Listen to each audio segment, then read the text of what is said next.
Meus irmãos, a paz do Senhor, graças ao nosso Deus que nos concede mais essa hora de estarmos na sua casa para estudarmos a sua santa palavra e poder glorificá-lo. Eu também sinto bem de ter aqui o número de irmãos participando conosco da nossa aula de hoje, apesar de não ser um número como sempre, né? Às terça-feiras nós temos, mas há muitos dos irmãos também participando conosco em casa ou posteriormente desse tema que nós iremos estudar hoje. E eu gostaria que você abrisse a sua Bíblia e mantivesse a sua Bíblia aberta, porque nós vamos refletir nesses versículos. Diz assim a palavra do Senhor: vós sois o sal da terra, mas se o sal se tornar insípido, com que se há de salgar? Para nada mais serve senão para ser lançado fora e pisado pelos homens. Vós sois a luz do mundo.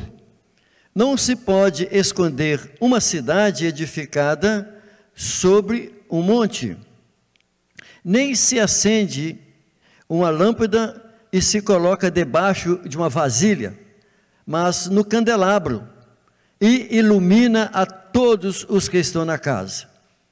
Assim resplandeça a vossa luz diante dos homens, para que vejam as vossas boas obras e glorifiquem a vosso Pai que está nos céus. Amém? O objetivo da nossa aula é mostrar que os discípulos de Jesus, os discípulos, independente deles daqueles dias, mas aos discípulos em todo o tempo, como no tempo presente, mostrar que os discípulos de Jesus têm o papel influenciador, ou seja, um papel relevante, como sal da terra e como luz do mundo. Como introdução, eu quero só fazer lembrar de que na aula passada nós estudamos os versículos do capítulo 5, do 1 até o 12, isso na aula passada, só para a gente lembrar, porque a sequência desse assunto nosso de hoje, que é sobre o cristão relevante no mundo, é uma sequência da aula passada. Então, na aula passada, nós estudamos sobre as bem-aventuranças do reino, que foram do versículo 11 até o versículo, do versículo 1 ao versículo 11 de Mateus, no capítulo 5. Nesse textos que nós estudamos na aula passada, Jesus falou das qualidades dos discípulos. E quais foram as qualidades dos discípulos que nós vimos na aula passada, sobre as bem-aventuranças? Que os discípulos são chorões, os discípulos são pacificadores, são mansos e puros de coração. Ao olharmos para o Evangelho, nós verificaremos que as pessoas no Evangelho são exatamente homens e mulheres humildes. São homens e mulheres mansos, amorosos, confiantes. São homens e mulheres fiéis e corajosos. Não são perfeitos, mas são convertidos ao Evangelho. Ora, hoje, na nossa aula de hoje, nós vamos estudar os versículos 13 até o versículo 16, aqui de Mateus capítulo 5, onde Jesus, na sua sequência, porque ele estava ensinando os seus discípulos ali no monte chamado o Monte das Bem-aventuranças, ou o Sermão do Monte. Aqui nós vamos verificar que Jesus, nessa analogia, ele compara os seus discípulos como sal e luz. E como sal e luz, eles teriam um papel influenciador no mundo. Ou seja, os discípulos de Jesus, como sal e luz, teriam um papel relevante no mundo. São exatamente essas pessoas com essas qualidades das bem-aventuranças que nós estudamos na aula passada, são elas que poderão influenciar o mundo para o bem, apesar dos discípulos de Jesus serem rejeitados pelo mundo. Nós vamos verificar na nossa aula de hoje 4 tópicos. Esses 4 tópicos, todos eles nós vamos fazer uma abordagem bem clara sobre a relevância dos discípulos de Jesus, mas sendo que Jesus os comparou ao sal e à luz. Primeiro tópico nosso, os efeitos relevantes do sal. Segundo ponto, os efeitos relevantes da luz. O nosso terceiro ponto, nós vamos falar sobre o imperativo da relevância cristã. E por último, o objetivo da relevância cristã. Eu quero só esclarecer que vou fazer uso do tempo da minha aula, com a maior parte do tempo, nos 2 primeiros pontos, porque eu os vejo com maior relevância para a nossa abordagem, e aí nós vamos tratar do terceiro e o quarto ponto, no espaço de tempo um pouco menor. Mas antes de eu adentrar literalmente nos versículos e no nosso primeiro ponto, eu gostaria de fazer uma reflexão, lembrando da nossa aula passada, que era exatamente sobre as bem-aventuranças, sobre as qualidades dos cristãos, dos discípulos de Jesus. É exatamente essa reflexão que eu quero fazer, os efeitos relevantes do cristão no mundo, mas com algumas indagações, umas indagações que servem para mim e para você refletir sobre essas indagações. Que efeitos relevantes ou influenciador poderiam exercer as pessoas descritas nas bem-aventuranças neste mundo, que é um mundo agressivo e um mundo totalmente violento? Primeiro que nós temos que lembrar que Jesus estava falando para os discípulos no período em que Roma era o império mundial. E a maneira pela qual Roma colonizava os países e dominava as pessoas era de forma muito violenta, muito agressiva. E quando surgiam algumas insurreições em alguma cidade ou algum país, Roma agia com vara de ferro para dominar os colonos. E Jesus, ele está falando exatamente para os discípulos daqueles dias, mas só que Jesus sabia muito bem quem são os discípulos, ou seja, quem são os seguidores de Jesus, e quais são as qualidades dos seguidores do Senhor Jesus, porque afinal de contas, as qualidades dos discípulos são semelhantes à do seu mestre. Veja que o próprio Jesus mesmo, ele disse: aprendei de mim que sou manso e humilde de coração. Então as atitudes de Jesus, muitas das vezes ela não era entendida pelas pessoas da época, por ele ser um mestre, por ele ser um Senhor, e o volume de pessoas que o acompanhavam, multidões acompanhavam Jesus.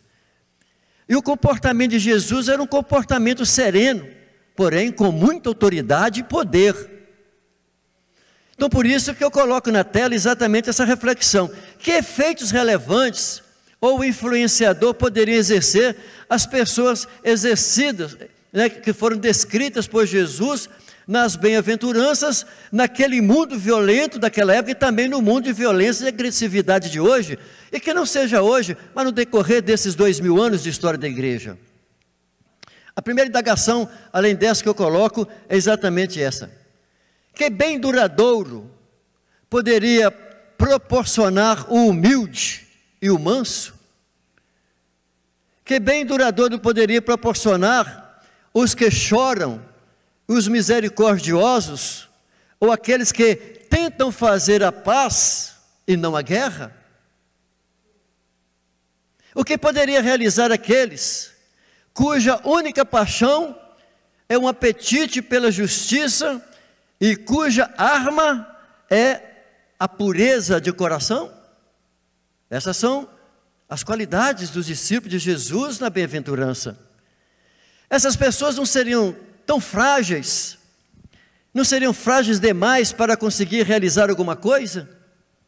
Especialmente por ser minoria no mundo?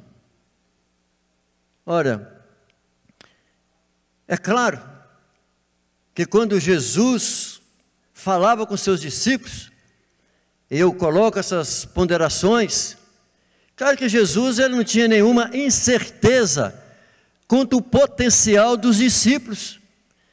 Quando nós dizemos dos discípulos, seriam daqueles que são seguidores dele, porque os seguidores de Jesus teriam e têm que ser semelhantes ao Senhor Jesus. E as qualidades desses discípulos estão descritas nas bem-aventuranças. Jesus sabia perfeitamente sobre as qualidades de quem é seu seguidor. O mundo, sem dúvida, perseguirá a igreja, a história provou isso e prova isso, mas apesar de ser perseguida, a igreja ela é chamada para servir a este mundo que a persegue. Por incrível que pareça, Jesus estava referindo exatamente a quem? Aqueles camponeses, aqueles camponeses palestinos. Jesus estava falando exatamente com quem? Com aqueles homens, pescadores. Jesus falava para aquelas pessoas que haviam se convertido, não somente o colegiado dos 12, mas todos aqueles que seguiam Jesus, que se converteram ao Evangelho. Jesus chamando essas pessoas de sal e luz do mundo, exatamente por causa do alcance das relevâncias que eles teriam no mundo. Jesus não tinha dúvida nenhuma quanto ao potencial da igreja. Olha, tanto é que a história da igreja prova isso. Basta nós lembrarmos dos primeiros anos, os dias em que Jesus subiu aos céus, a perseguição que aconteceu com os apóstolos, com os discípulos, ao longo dos anos, quantos e quantos servos do Senhor Jesus, seguidores de Jesus, que abandonaram o paganismo daqueles dias, abraçaram a fé no Evangelho. Aquelas pessoas foram levadas à arena para serem mortos pela espada dos gladiadores. Aquelas pessoas foram levadas à arena para ser mortos pelas feras daqueles dias, na tentativa de fazer os discípulos de Jesus, os seguidores de Jesus, abandonar a fé, para que as outras pessoas, vendo os discípulos sendo escorraçados pelo império, que aquelas pessoas não viessem a se converter pela pregação do Evangelho. Mas a história da igreja prova o quanto que a igreja foi perseguida e como é que a igreja continuou amando e fazendo e sendo relevante para as pessoas. Os professores de história, professor de filosofia, qualquer estudante, sabe muito bem o papel relevante que a igreja exerceu, e principalmente na reforma. O quanto que a reforma alterou, porque foi um divisor de águas em relação ao período que vivia a Europa, e como que o mundo todo passou a ter a liberdade de expressão.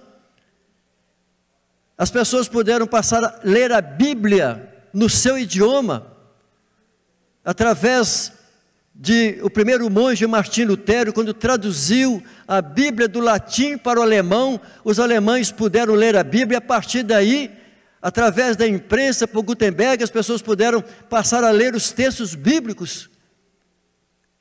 E o que aconteceu com a igreja? A igreja do Senhor Jesus, como seguidora dele, no seu papel relevante, como homens que choram, que pranteiam na presença do Senhor, como homens e mulheres pacificadores amorosos, que intercedem por Deus a respeito das vidas das pessoas que se perecem, apesar do mundo perseguir a igreja, mas a igreja continua fazendo o seu papel de pregar o Evangelho.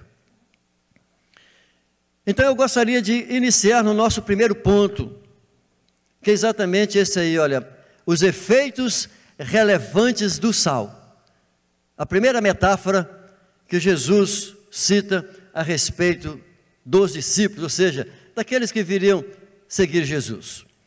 Primeiro aspecto, nós vamos verificar o sal, a sua relevância no mundo antigo. O sal era um produto muito caro naquela época, de difícil acesso. O sal era comercializado entre os povos.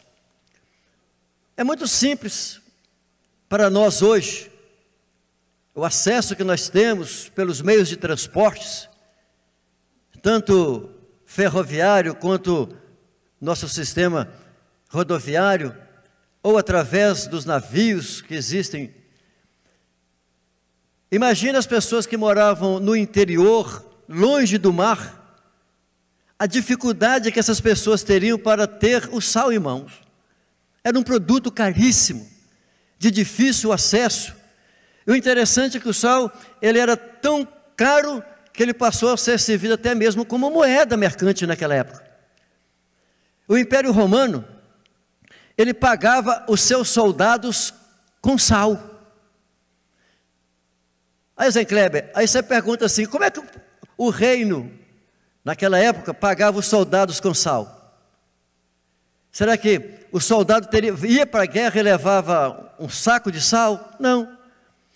Porque o soldado, quando ia para a guerra, ele era mantido pelo império, pelas suas guerras, suas lutas, mas a família dele que recebia o saldo, quer dizer, o valor, porque ele poderia morrer por lá na guerra, e a família estaria sendo recompensada. Então o Império Romano mandava, era saco, eu não sei dizer a quantidade, mas era em sal. Por quê? Porque a família poderia pegar daquele sal e vender e fazer dinheiro com sal, devido à grande dificuldade que as pessoas tinham para ter o sal em mãos. Então o sal, na verdade, passou a ter um valor como função monetária, né? Tantos litros de sal valia tanto em dinheiro. Dessas expressões é que vem então o oriundo, né, da palavra salário. Esse termo que nós usamos, salário, vem do latim salarium, que significa dinheiro de sal, dinheiro pago com sal. Então esse nome que nós usamos hoje, o salário que eu ganho, o salário que você recebe, a etimologia da palavra é exatamente essa, salário, dinheiro de sal. Era um produto muito utilizado naquela época, tanto quanto hoje, muito utilizado em todas as camadas sociais, não somente os nobres no palácio, mas também as pessoas pobres, elas precisavam do sal, para o tempero das culinárias. Hoje o sal, eu diria que é o produto mais barato que tem. A gente vai no supermercado, ele é muito barato. Se você parar, eu poderia dizer que é o mais barato de todos os produtos, porque com 1 quilo de sal, você imaginou, hein, pastor Gilson, quantas comidas, quantos alimentos, quantos pratos se pode fazer, quantos bois, você poderia até dizer assim, né, irmão Gilson? Mas o Gilson Rezende, nós temos 2 Gilson aqui hoje, com 1 quilo de sal, dá para você produzir, fazer muita coisa com 1 quilo de sal. Hoje é um produto muitíssimo barato, se formos analisar o tanto de prato que você consegue fazer com ele. Olha aí, o sal, ele era muito utilizado, principalmente naquele tempo, mas ainda hoje, tem um valor muito rico na culinária, e também medicinal. O efeito dele nutricional na cozinha e para dar o sabor aos alimentos. É claro que hoje as pessoas têm aprendido a comer com menos sal, ou até mesmo algum alimento sem sal nenhum, como algumas comidas japonesas. Mas, na verdade, o sal, com a proporção que seja menor que seja ela faz parte da culinária. Uma pitadinha do sal causa um grande sabor em qualquer comida. Faz a diferença. É isso que Jesus estava fazendo uso dessa analogia naqueles dias e funciona para qualquer tempo, devido à relevância, o poder do sal.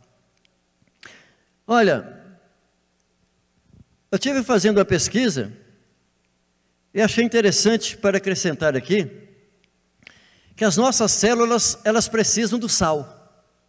É claro que não pode ter muito, mas elas precisam do sal por ser ele o controlador de substâncias, das substâncias que entram e que saem das nossas células. Ele é o controlador, ele é que equilibra as substâncias que entram e que saem de grande parte das nossas células. Agora, o sódio, em doses normais, ele então é o quê? Um controlador de água celular, para não ter mais e nem menos. Só que o consumo dele excessivamente vai trazer prejuízos ao nosso organismo, vai elevar a nossa pressão, grandes problemas poderá nos trazer. Agora, o outro aspecto interessante que nós temos do sal, que está aí na tela para você, duas imagens, e fica fácil para você compreender. O sal tem um poder de preservação muito grande. Um dos maiores valores que tem o sal é o seu poder de preservação, de preservar. À minha esquerda aí, você conhece as carnes de sol, jabá, né? É tão interessante quem lida com a carne de sol, às vezes as pessoas comem o jabá, não tem ideia de como é processado. Essa carne é colocada até mesmo no tempo debaixo de sal, para que ela possa ser curada. Ela pode ficar aí meses e meses e meses tendo sal, ela não estraga, ela se conserva. Mesma coisa os peixes, o bacalhau. Os peixes que saem lá da Noruega, para que eles possam chegar a nós aqui e viver aí meses e meses, eles precisam ser salgados. Naqueles dias de Jesus não existia geladeira, não tinha geladeira. O que é que faria com a carne? Você mata um boi, né? Você mata aí um animal, ou você terá que comê-lo muito rápido, ou então você teria que salgar para conservar aquela carne, de modo que você poderia ir utilizando aquela carne posteriormente, aos poucos. Então isso mostra que a carne, ela tem um grande poder de preservação. Melhor, o sal. O sal tem um grande poder de preservar a carne. Ela não vai estragar. Veja que o sal é um ótimo recurso que se tem para preservar a carne, para que os alimentos não se apodreçam. E o sal, estando ali para conservar a carne, ele não vai fazer com que os valores nutricionais existentes, as substâncias existentes na carne não vão perder, e outro fator, poderá ser ingerido a qualquer tempo, em qualquer momento. Então, veja quanto que Jesus, ele está fazendo analogia, direcionando aos seus seguidores, o poder de preservação que tem o sal, fazendo os discípulos refletir daquele produto que na casa deles era tão comum. Olha, essa rica metáfora vai nos expressar de maneira literal o papel de alterar e de conservar dos discípulos de Jesus nesse mundo.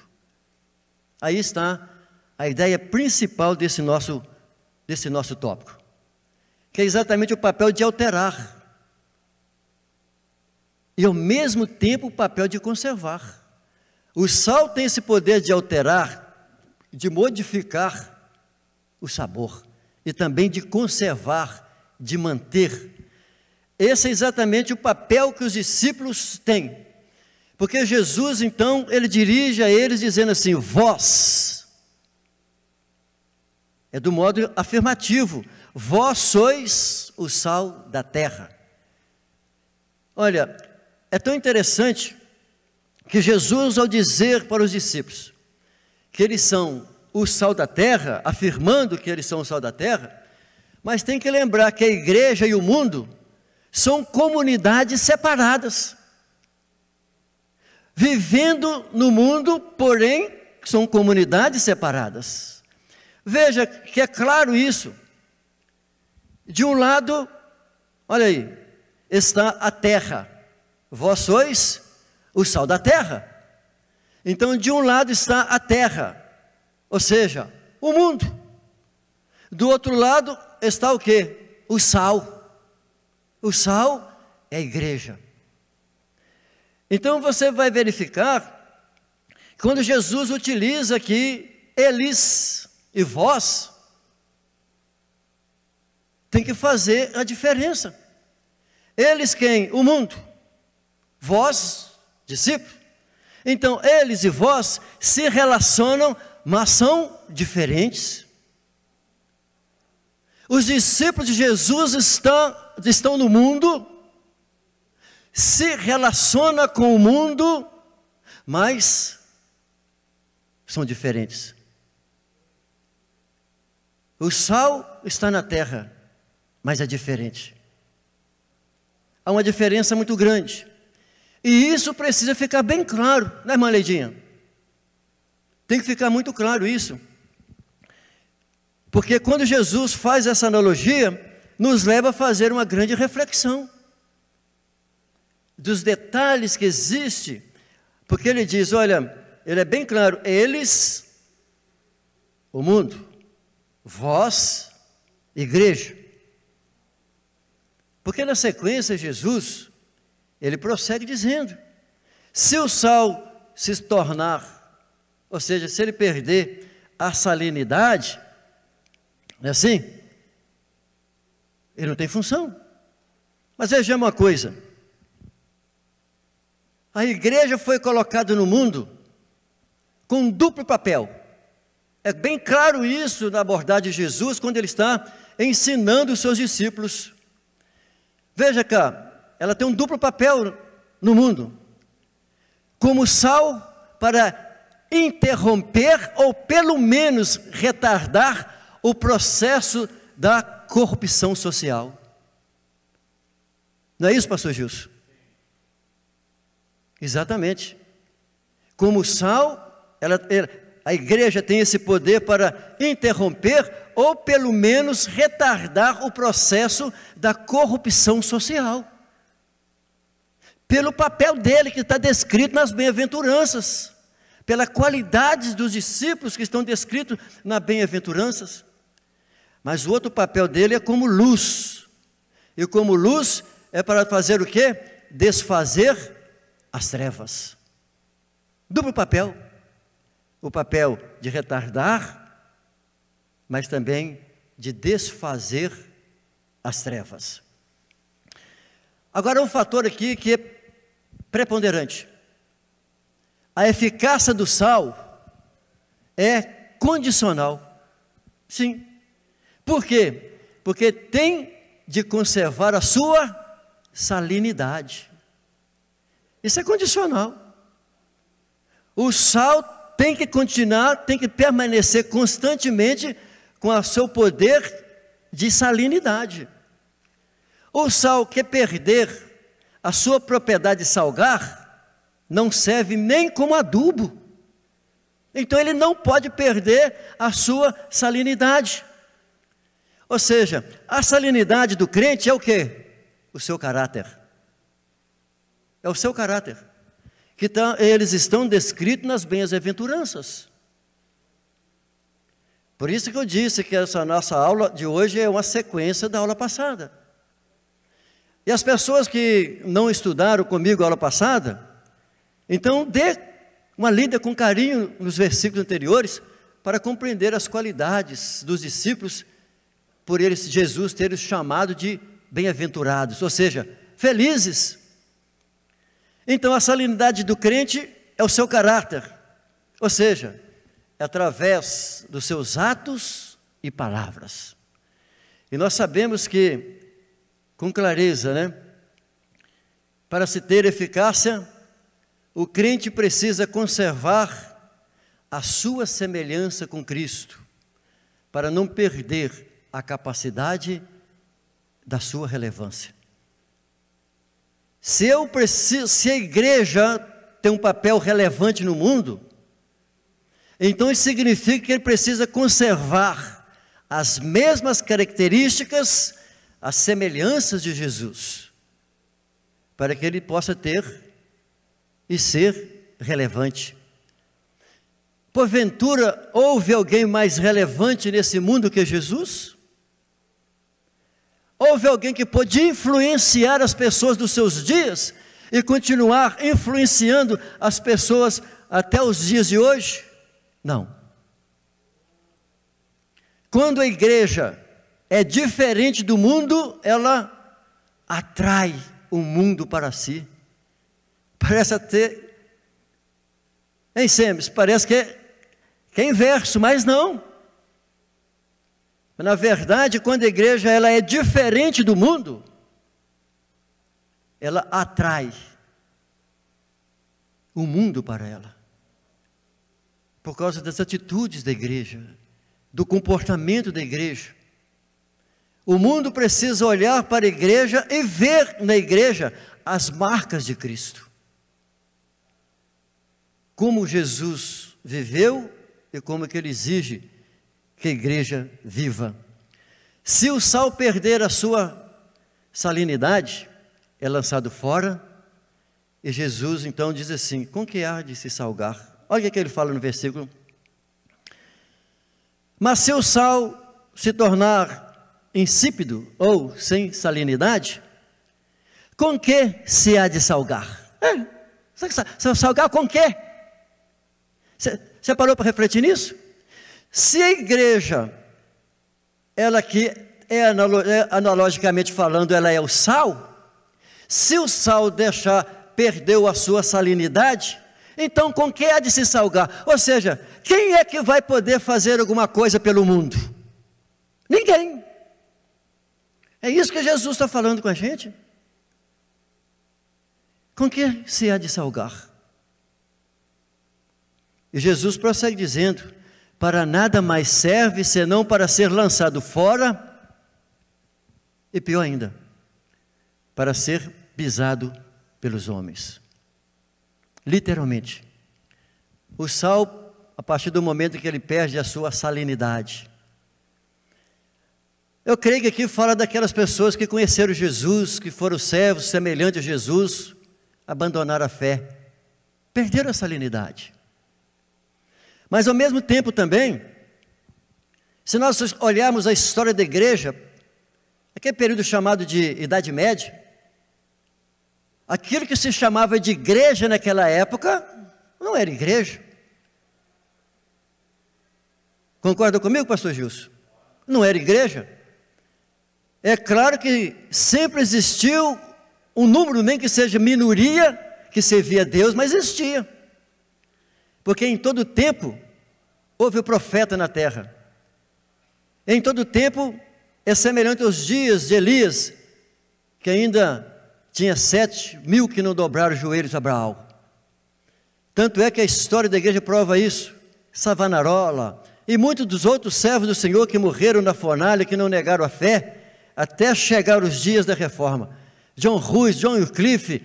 A história da igreja prova muitos e muitos homens que serviram a igreja, que serviram Jesus, foram servos do Senhor Jesus, mas que foram perseguidos, até mesmo por aquilo que se chamava de igreja. Mas uma coisa é clara: a história mostrou que naquele tempo ela não estava fazendo o papel de sal. A corrupção era grande. Mas diz o texto, para nada serve senão para ser lançado e pisado pelos homens. Então, a partir do momento que a igreja, é claro, quando eu digo igreja aqui, eu quero voltar a essas pessoas que foram discípulos, porque a igreja do Senhor Jesus Cristo, nem a porta do inferno prevalece contra ela. Mas aqui está falando de indivíduos, de pessoas que perderam a salinidade, que foi sal e deixou de ser sal, ou mesmo um grupo, ou uma denominação que um dia teve sal, que teve substância para fazer efeitos no mundo, e depois se corrompeu, então deixou e perdeu a salinidade. Há comunidades, há grupos que agiram de uma forma e se perderam. Eu gostaria de fazer uma reflexão antes de sair desse meu primeiro ponto. Como é que a igreja tem agido ultimamente como sal? Como nós hoje estamos, como a igreja no mundo, como a minha denominação está agindo hoje como sal? Qual está sendo a nossa relevância? Qual está sendo a nossa influência nos dias de hoje? Nós estamos agindo com salinidade? Estamos tendo o poder de alterar, de irromper, de modificar? A igreja, esse é o papel dela, como sal. Essa é uma reflexão que eu queria fazer. Mas prosseguindo, o segundo ponto, nós vamos tratar sobre a luz. Os efeitos relevantes da luz, que é exatamente o versículo 14 de Mateus 5. Jesus afirma: vós sois a luz do mundo. Não se pode esconder uma cidade edificada sobre um monte. Não tem como esconder uma cidade que está edificada lá em cima. Então Jesus ele vai fazer uma analogia para os discípulos. Assim como ele falou do sal, agora ele fala da luz. O poder da luminosidade da luz. Veja, sal e luz são utilidades domésticas indispensáveis. Em todo lar há luz. Tem que haver uma lamparina, um lampião, uma tocha, no passado com querosene ou com azeite, mas teria que estar ali iluminando. Jesus então afirma: vós sois a luz do mundo. Jesus está dizendo isso porque a escuridão, ela nunca consegue prevalecer diante da luz. Ela não consegue prevalecer. Pode estar escuro do jeito que for, que assim que você acende a luz, a escuridão não prevalece, a luz predomina. A ausência da luz permite que a escuridão prevaleça. Agora é o inverso. Então, não tem luz, a luz está ausente, então a escuridão vai prevalecer, as trevas vão dominar. Olha como Jesus, na sua sabedoria, mostrando isso para os seus discípulos. Por quê? Porque o mundo precisa de uma fonte de luz externa para iluminá-lo. O mundo depende de uma luz externa para dar a ele luz. Por quê? Porque grande parte da sua pretensa luz não passa de trevas. Podemos até repetir essa frase: grande parte da sua pretensa luz, porque o mundo, ele tenta apresentar a ideia de luz. Quantas filosofias já surgiram aí, tanto é que deram o nome de iluminismo, chamaram de renascimento, ou seja, voltar ao clássico. O mundo, ele às vezes tem a pretensão de dar a luz, de aclarar, de mostrar o caminho, de apontar. As falsas religiões também, elas tentam. Mas olha o que é interessante. O mundo é um lugar escuro, com pouca ou nenhuma luz. O mundo é isso. É um lugar escuro, às vezes tem pouca ou nada de luz. Então ele precisa de uma fonte de luz externa para iluminá-lo. E grande parte da sua pretensa luz, ela não passa de trevas. A luz tem o poder de quê? De resplandecer sobre as trevas. Esse é o poder da luz. É tão interessante que um ambiente, ele pode ter aí, por exemplo, 500 metros quadrados, um exemplo. À noite, aquela escuridão tremenda, se você acender um fósforo apenas, é suficiente para mostrar, pelo menos, parte do ambiente onde aquela pessoa está. Isso porque a luz, ela tem o poder de resplandecer, ou seja, de espalhar, de ir além, de abrir o foco sobre as trevas. É ela que mostra as trevas. A luz, então, tem o quê? Nesse aspecto, a simbologia de representar o quê? A verdade. A luz tem essa simbologia de representar a verdade. Tanto é que as pessoas dizem assim: pá, essas palavras suas aqui me deu uma luz. Ou seja, abriu para mim um caminho. Ou seja, abriu a minha mente. Então isso significa, simbolicamente, a luz representa a verdade. E Jesus, ele disse que eu sou a verdade e a vida. Mas também, ao mesmo tempo, ele diz que ele é a luz do mundo. Olha, quando nós olhamos para os textos do Antigo Testamento, em relação à luminosidade da luz, você vai verificar que grandes textos do Antigo Testamento, tanto os Salmos, e principalmente os profetas maiores ou menores, eles citam o Messias como a luz dos gentios.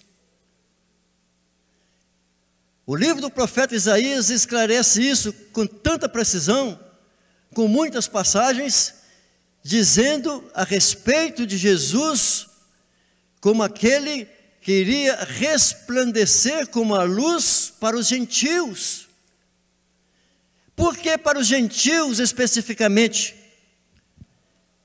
Porque os oráculos de Deus foram entregues, foram dados aos judeus.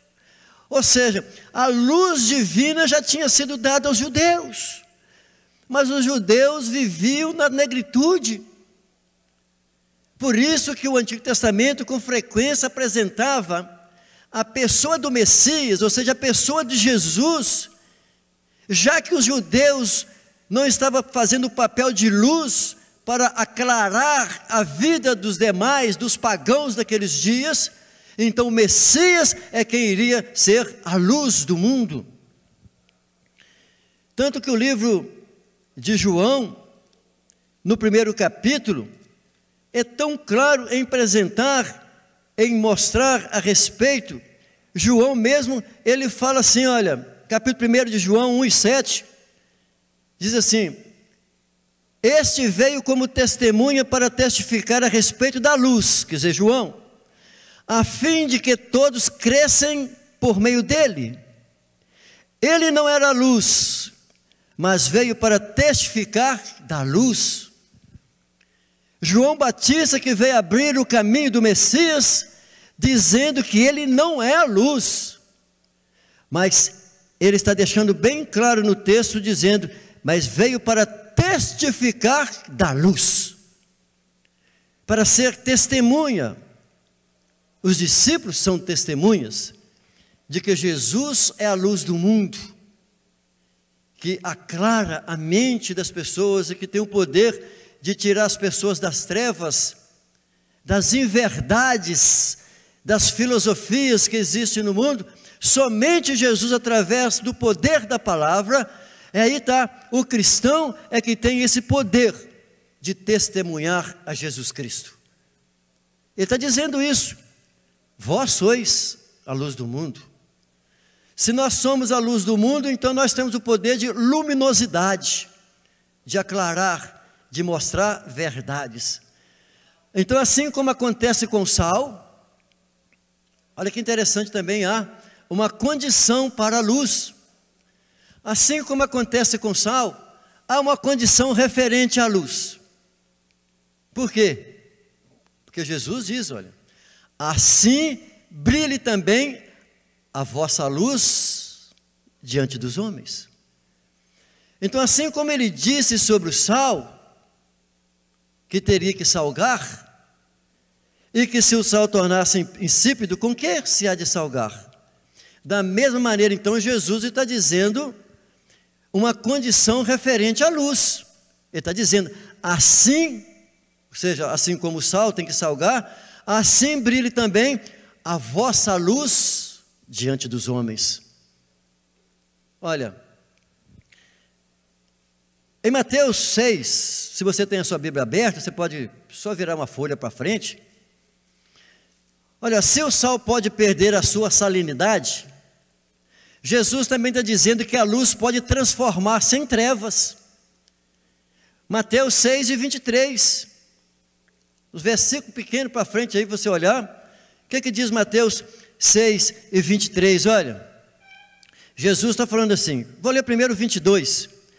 A lâmpada do corpo são os olhos. Ele está afirmando. É claro que isso é uma metáfora, né? Mateus 6, 22 e 23. A lâmpada do corpo são os olhos. Se os teus olhos forem bons, todo o teu corpo terá luz. Mas olha o que diz o versículo 23. Se, porém, os teus olhos forem maus, todo o teu corpo estará em trevas. Portanto, se a luz que em ti há são trevas, quão grandes são essas trevas? Está vendo, irmão Gilson? Então, da mesma forma que o sal pode perder a salinidade, a luz também pode transformar-se em trevas, ou seja, ela poderá deixar de dar a luz. Então, é por isso que nós precisamos fazer uma reflexão de que nós precisamos permitir que a luz de Cristo brilhe em nós, para que as pessoas vejam, ou seja, para que as pessoas enxerguem. Isso por quê? Porque o mundo está em trevas, o mundo é cego, não conhece as coisas de Deus, não conhece as verdades espirituais. Aí está, dando prosseguimento sobre os efeitos relevantes da luz, eu quero citar aqui a respeito da visibilidade da luz, o poder da sua visibilidade. Você está vendo embaixo aí um farol.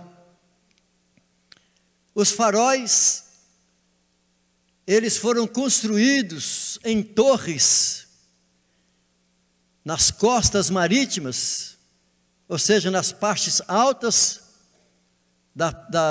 das costas marítimas. Para quê? Exatamente para orientar os navios que eles estavam próximos da terra, porque o navegante passa ali dias, às vezes meses em alto mar, e durante o dia ele poderia ver terra à vista. Se tivesse muito nevoeiro, eles acendiam o farol, mas à noite o farol permanecia aceso a noite toda, exatamente para que o navegante ele pudesse entender que lá à frente existe terra. Então ele teria que frear, teria que diminuir a velocidade do seu navio, para que ele não choque com algumas pedras, com algumas coisas ali, ele venha naufragar. Hoje nós temos nos nossos veículos os faróis. Olhe como que os faróis dão visibilidade para nós. Ele quebra toda a escuridão. É tão interessante, Mateus, quando nós estamos na cidade com tantos postes, os nossos faróis não têm tanta visibilidade, tanto efeito, por causa de tantas outras luzes que existem nas cidades urbanas hoje. Mas quando nós pegamos a estrada para sair da cidade, uma BR, aí quando nós pegamos o último dos postes, a escuridão, ela é quebrada pelos nossos faróis. Ou seja, se nós estamos debaixo de lâmpadas, então com o nosso farol nós vamos continuar com claridade normal para a nossa viagem. Isso mostra que a visibilidade de quem vem de lá para cá, quem está, ao nosso redor, por todos os lados, consegue ver a luz. A luz é vista. A luz, ela é percebível por todos os lados. Por isso que Jesus fala, não se acende uma lâmpada e a coloca debaixo de uma vasilha. Quem vai fazer isso? Ninguém, né, André? Você pega uma lâmpada e vai colocá-la, um balde em cima dela? Você vai pegar uma lâmpada e colocá-la debaixo de uma mesa?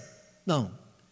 A igreja não pode ser como uma cidade aninhada a um vale, porque quando a cidade ela está lá dentro do vale, as lâmpadas dela são ocultas.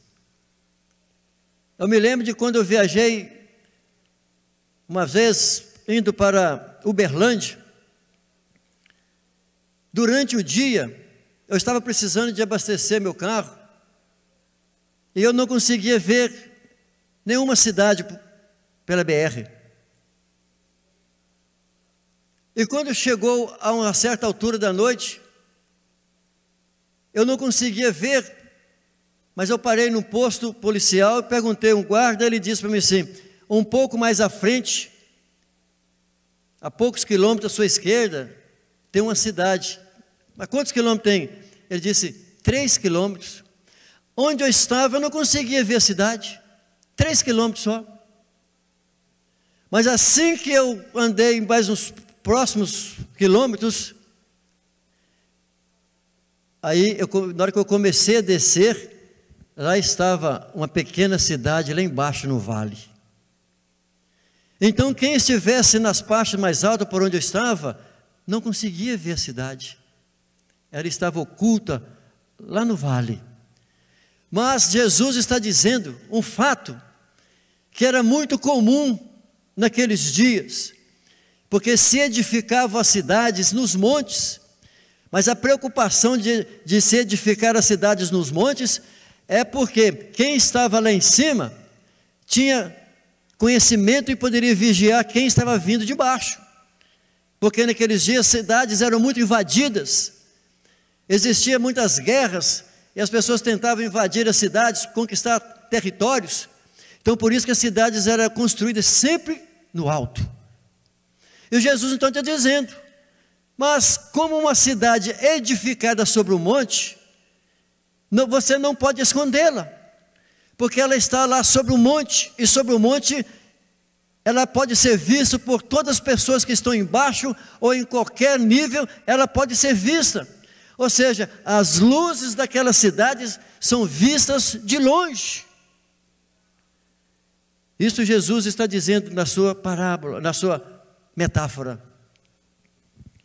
Então precisamos ser como uma lâmpada acesa, colocada numa posição de destaque, a fim de iluminar a todos, e não debaixo de uma mesa, não numa atitude covarde, onde ela não venha produzir efeito nenhum. Que efeito tem uma luz ficar debaixo de uma mesa, debaixo de um balde? Isso significa que não podemos esconder a verdade que conhecemos ou a verdade do que somos.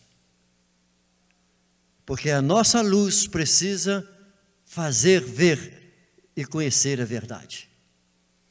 Então eu faço uma pergunta dentro dessas mesmas características. Afinal, qual tem sido a nossa visibilidade nesses dias difíceis que estamos vivendo? Qual tem sido a nossa visibilidade? Como que o mundo tem visto a igreja? Ela está tendo o foco, está apresentando, apontando o foco, ela está sendo visível. Como que ela está hoje? Ou seja, estamos sendo relevantes? Estamos sendo relevantes hoje com a nossa visibilidade? Estamos fazendo diferença? Então nós precisamos refletir no nosso tempo presente. Que efeito a luz, ou seja, a igreja está causando nesses dias? Caminhando a um outro aspecto que nós precisamos de observar, que a luz, ela tem uma grande necessidade. Ela é necessária.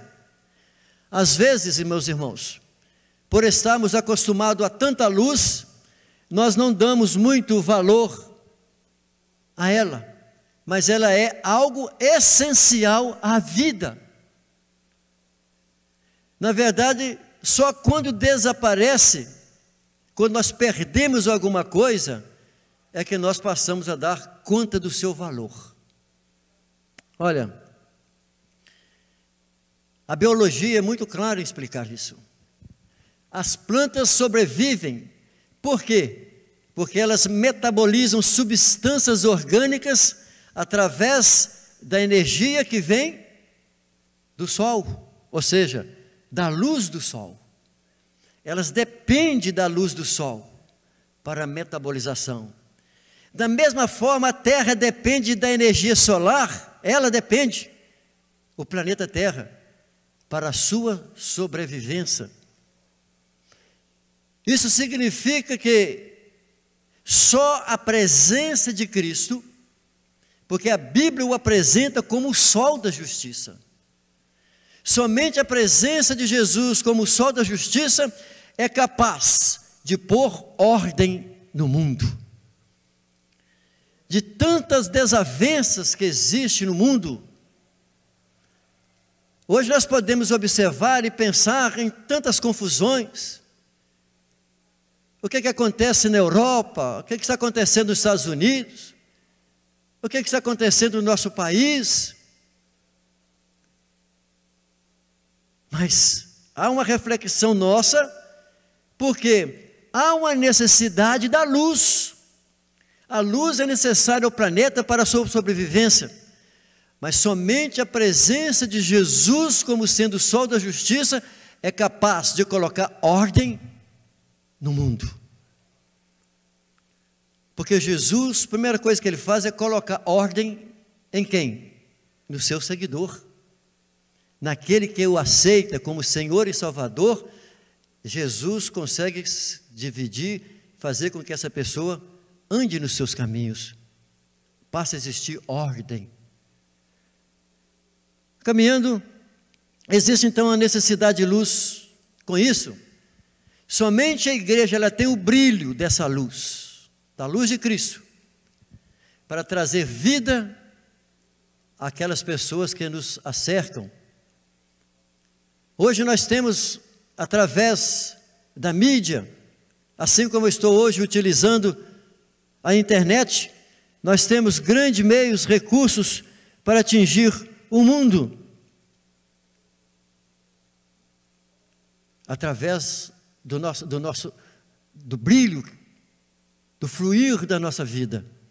E Jesus disse, olha, eu sou a luz do mundo. Ele diz isso lá em João 8:12, registrado por João. Ele mesmo afirma: eu sou a luz do mundo. O único que pode aclarar o mundo e tirar o mundo da desordem é Jesus. E ele diz assim: quem me segue não andará em trevas. Jesus está falando no sentido espiritual, no sentido moral e no sentido social. Porque quem segue a Jesus não anda em trevas, pelo contrário, terás a luz da vida. A nossa mente, a nossa maneira de pensar modifica-se por completo. E eu só quero colocar uma imagem aqui. Essa imagem, ela é muito clara em nos mostrar, para a nossa reflexão, que eu estive pensando hoje. Imagine que você visualize um lixão, um lixo com tanta coisa ali há tanto tempo, um lixão do maior tamanho que seja esse lixão. Mas o interessante é que se você colocar uma lâmpada sobre esse lixão, a lâmpada vai continuar com seu efeito de luz, vai mostrar o lixo, vai mostrar a sujeira, vai mostrar a podridão desse lixo, mas a luz não se contamina. A luz mostra o lixo, mostra a sujeira, mostra a corrupção, a luz mostra tudo, mas ela não se contamina com o lixo, não se contamina com a corrupção, não se contamina com a sujeira. A luz não, ela tem o poder de alumiar qualquer lixão. Isso que eu gostaria que a gente precise refletir. O papel da igreja, a luz, ela não se contamina com o lixo, pelo contrário, a luz mostra o lixo. Caminhando, onde ser relevante? Porque aqui nós temos o imperativo de Jesus, que é o nosso terceiro ponto. Como eu disse no início da minha aula, o terceiro e o quarto ponto, nós o traremos bem rápido. Há então um imperativo quanto à relevância cristã. Onde ser relevante? Então está aí. Através desses símbolos, podemos notar que o testemunho do crente que tem uma vida transformada, um cristão que tem uma vida reta, tem de ser observado, e ele passa a ser observado claramente por todos os segmentos da sociedade. Ele é observado, ele é visto, as suas atitudes, o seu comportamento, a maneira que você entra no supermercado, que se você sai do supermercado, a maneira que você entra no ambiente, como você conversa, o que você conversa. Essa pessoa, ela é observada em todos os segmentos da sociedade. Então eu digo o seguinte: assim como o sal e a luz são encontradas e percebidas nos mais simples lugares ou nos suntuosos palácios, pelo fato tanto do sal quanto a luz serem indispensáveis à vida, então requer da igreja uma presença ativa e marcante, que faça diferença no mundo pelo Evangelho, que é o poder de Deus para a salvação daquele que crê. A igreja, ela é relevante aonde? Em todos os segmentos, em todas as áreas. A igreja precisa ser relevante, influenciadora. As pessoas precisam nos ver e nos ver como um seguidor de Jesus. Segundo aspecto que eu quero colocar: como ser relevante. Se o sal perder a salinidade, perderá o seu valor. Se a luz perder, ou melhor, se a luz estiver apagada, ou se ela estiver escondida, não terá nenhum benefício no ambiente, tem valor nenhum no ambiente. Mas vamos ver 3 áreas relevantes em relação a esse imperativo de Jesus para com a igreja ser relevante. Primeiro, o exemplo. Por que exemplo? Porque atitudes e atos dizem mais do que 1000 palavras. É o exemplo. Ser o modelo dos fiéis, assim como Paulo disse a Timóteo, mas também dos infiéis. Quando o nosso comportamento, irmãos, não condiz com o que nós falamos, ficamos sem crédito, e a eloquência das nossas palavras fica sem efeito, fica sem valor. É o exemplo. Segundo aspecto que nós fazemos, o comprometimento. Ser comprometido. Há por aí, nos nossos dias de hoje, sempre teve, mas hoje está em grande escala, um evangelho muito fácil, um evangelho descomprometido. Existem muitas pessoas pregando apenas o futuro, há muitas pessoas pregando apenas o céu, há muitas pessoas pregando a prosperidade para essa vida presente, mas há muitas poucas, eu poderia dizer, comunidades evangélicas que são comprometidas com o evangelho e de pregar e mostrar e apontar o pecado, para que o homem seja salvo e seja liberto dos seus pecados, para que eles possam entrar nos céus na eternidade.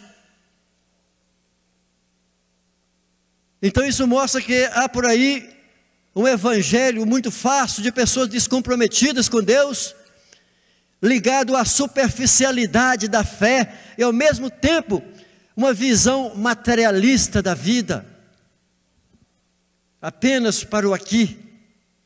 Mas a igreja, ela precisa estar comprometida com os princípios do reino. Uma das grandes bases do comprometimento do crente é a renúncia. É exatamente a renúncia.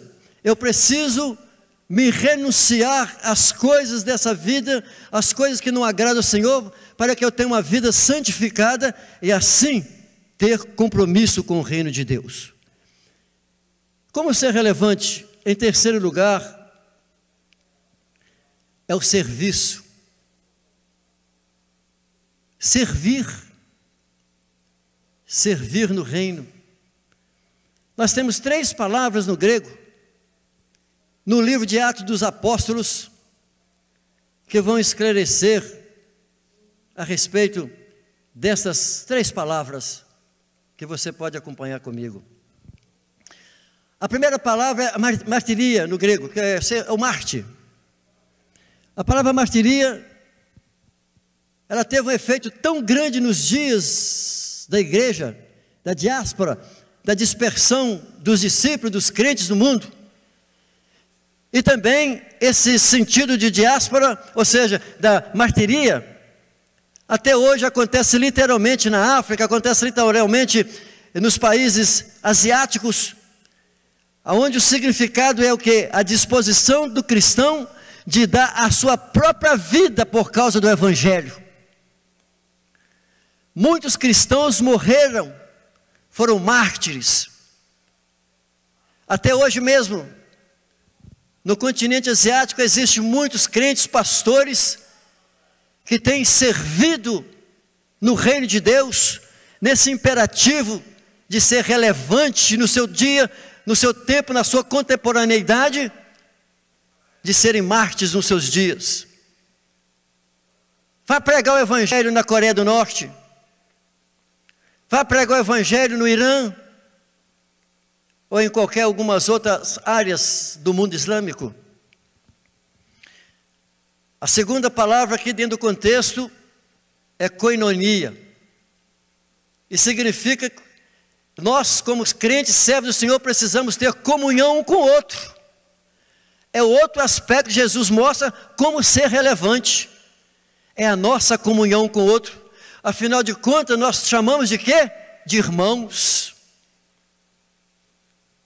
De irmãos. Então nós precisamos literalmente, a palavra é koinonia.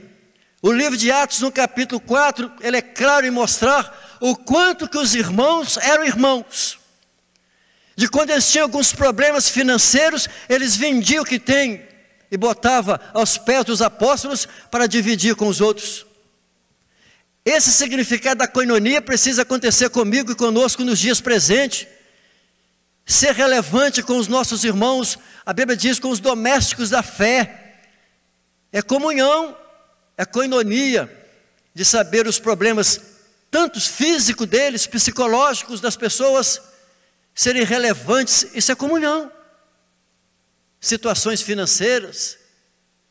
Hoje nós estamos vivendo, né, pastor Gil, esse problema da pandemia, tantas pessoas desempregadas. Aqui está um papel relevante da igreja que Jesus está ensinando aos seus discípulos. A koinonia, de colaborar, de somar, de saber o que está acontecendo com o outro, ir lá e compartilhar. Terceiro, para encerrar, a diaconia, o diáconos no grego, serviço que os salvos dedicam ao próximo. A palavra aqui é como se fosse garçom. É isso, servir. O papel do cristão, então, como luz e sal, é servir. Não há nada mais relevante do que esse. E em quarto e último lugar, como eu disse a vocês, meu terceiro e quarto ponto seria mais curto. Quais são os objetivos apresentados, então, dessa relevância cristã? Primeiro, motivar o testemunho na sociedade. Sim, esse é um dos objetivos da relevância do cristão. Motivar o testemunho na sociedade. Isso visa que mostra que a igreja, como um povo de Deus, se você ler o versículo 16, Jesus, ao encerrar essa abordagem com os discípulos, ele fala assim: assim resplandeça a vossa luz diante dos homens. Então, a nossa luz precisa resplandecer diante dos homens. Ele vai explicar o motivo, o objetivo, a razão. Está aí. Para quê? Se você tem e está comigo na tela, está escrito: para que vejam. Quem vê? O mundo. Para que vejam as vossas boas obras e glorifiquem o vosso Pai Celestial. É isso que Jesus está falando com os discípulos. E falando comigo e conosco nesse dia. Assim resplandeça a vossa luz diante dos homens, para que eles possam ver as vossas obras, as nossas boas obras. E assim, essas pessoas vão dizer a respeito das nossas atitudes, dos nossos comportamentos, e isso é adoração, isso é louvor e glorificação ao nosso Pai. Então a igreja deve ser vista como organismo espiritual que atua em favor do bem comum. Do contrário, irmãos, Jesus não estaria falando isso com seus discípulos. Os discípulos ali naquele monte, ouvindo essas palavras do Senhor, e certamente passava na mente deles que eu vou continuar fazendo as mesmas coisas que o meu mestre está falando. Eu vou continuar fazendo as mesmas coisas que o meu mestre faz. Eu vejo ele fazer, porque ele é o meu modelo. Os discípulos viam isso em Jesus. Porque com as obras de Jesus, o Pai era glorificado. Com todas as coisas que Jesus fazia, ele não buscava a glória para si, mas ele enaltecia e exaltava o Pai. Ele diz isso claramente em João capítulo 17, para que o mundo veja que através dele, das ações dele, o Pai seja glorificado. Então a igreja deve ser vista como esse organismo espiritual que atua em favor do bem comum. Esse é o papel da igreja. Para a gente refletir no período de pandemia, em períodos sem pandemia, em qualquer época da vida, como igreja, esse é a nossa função. Segundo objetivo, demonstrar o compromisso da fé. Mostrar que a fé tem perpétuo compromisso com as obras. Porque fé sem obras é morta. Tiago diz isso. Fé sem obras não tem efeito. É como o sino que balança e soa, mas sem valor. Então fé é acompanhada de obras. E por último, como o próprio versículo diz, glorificar a Deus. Então, esses são os objetivos da igreja: ser testemunha, estar comprometida, demonstrar, glorificar a Deus. Isso significa que a influência dos crentes como sal da terra e luz do mundo tem como propósito maior glorificar a Deus através das nossas atitudes, através dos nossos comportamentos. E assim eu encerro. Eu encerro para a gente refletir com essas duas imagens que você tem. Imagens que estão à nossa frente com frequência. A nossa casa, por onde nós andamos, o sal e a luz. São os dois ingredientes, nós podemos dizer assim, que fazem parte da nossa vida, e por isso Jesus utilizou para falar, para lidar sobre elas. Então eu concluo dizendo que o sal e a luz são relevantes pelo efeito que exercem, pelo poder que ambos exercem. Sem eles, sem o sal e sem a luz, não haveria qualidade de vida. Então vimos que é uma diferença fundamental entre a igreja e o mundo. Há uma diferença muito grande. O sal, no seu papel de alterar e conservar, e a luz, com efeito de mostrar o caminho a Deus. Eu sou a luz, e vós sois a luz do mundo. Assim todos perceberão que ser crente é muito mais do que frequentar igreja, é também ter um papel relevante na sociedade. Eu quero convidá-lo, nessa hora, ao encerrar a minha aula, de orar junto com você que está aqui comigo na igreja, e você que está comigo na sua casa. Depois de tudo isso que nós comentamos e falamos, entendemos significativamente o efeito que existe o sal, o efeito que existe na luz. Nós precisamos atuar e sermos atuantes, não podemos perder a salinidade, nem pelo contrário perder a luminosidade que a luz proporciona. Vamos colocar em pé, vamos orar ao nosso Pai querido e agradecer ao Senhor por nos dar a orientação como discípulo dele e como que nós precisamos agir. E essas palavras, elas tocam profundamente nas pessoas que às vezes estão inertes, mas também toca profundamente nas pessoas que são impactadas com o poder da palavra de Deus.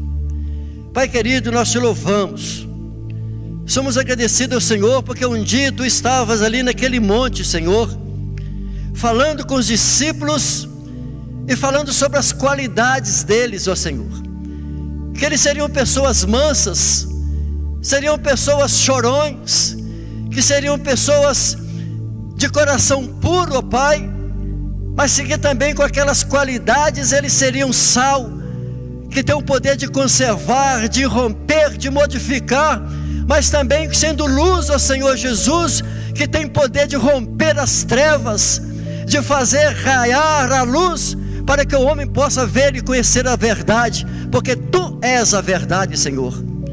E nós, como igreja, Senhor, somos a agência que Tu tens na terra, para que o mundo possa ver e crer e entender que Tu és Senhor e Salvador da humanidade. E assim nós oramos agradecidos, Senhor, e peço a Tua bênção pela igreja do Senhor Jesus, para que nós possamos estar fortalecidos em todo momento, Senhor, fortalecidos pelo Teu Espírito Santo, para que sejamos em todo tempo sal e luz do mundo, Pai, em nome de Jesus.